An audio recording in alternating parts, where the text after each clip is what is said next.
আসসালামু আলাইকুম, সবাই কেমন আছেন? বরাবর মতো আমি আরিফ হোসেন আপনাদের সামনে নিয়ে এসেছি নতুন আরেকটি ভিডিও। আজকের ভিডিওটি হচ্ছে নড়িয়ায় গড়ে ওঠা নতুন পর্যটক কেন্দ্রকে কেন্দ্র করে।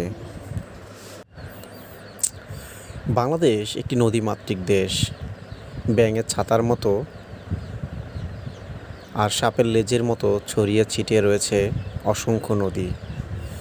আর সবচেয়ে খরস্রোতা নদী হচ্ছে পদ্মা নদী, যা আমরা গত 19 সালে দেখেছিলাম। এই পদ্মা নদীর ভয়াবহতা নড়িয়ার বুকে কেড়ে নিয়েছিল হাজারো মানুষের ভিটেমাটি ও বসত বাড়িঘর। আজ সেই নড়িয়ার চিত্র সম্পূর্ণ পাল্টে গিয়েছে। বেড়িবাঁধ হওয়াতে এই বেড়িবাঁধকে কেন্দ্র করে গড়ে উঠেছে হাজারো রকম দোকান পাট, রেস্টুরেন্ট। আজকে ঈদের পঞ্চম দিন যথারীতি নড়িয়া ঘুরতে গিয়েছিলাম।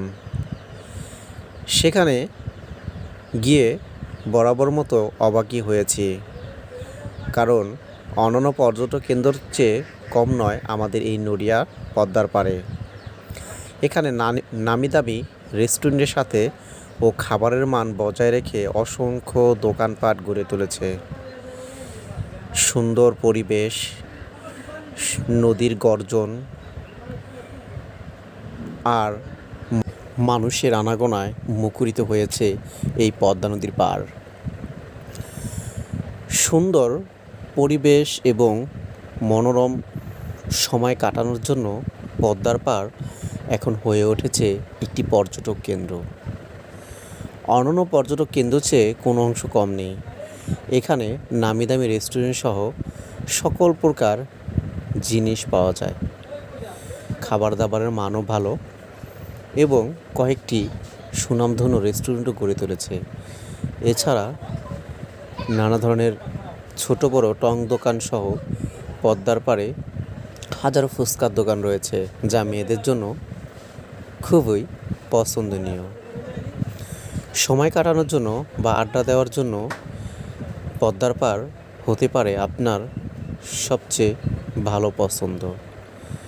তাই দেরি না করে চলে আসেন পদ্মার পাড়, বন্ধুদের সাথে আড্ডা দেন এবং সময় কাটান। আশা করি সবারই মন ভালো হবে। ধন্যবাদ।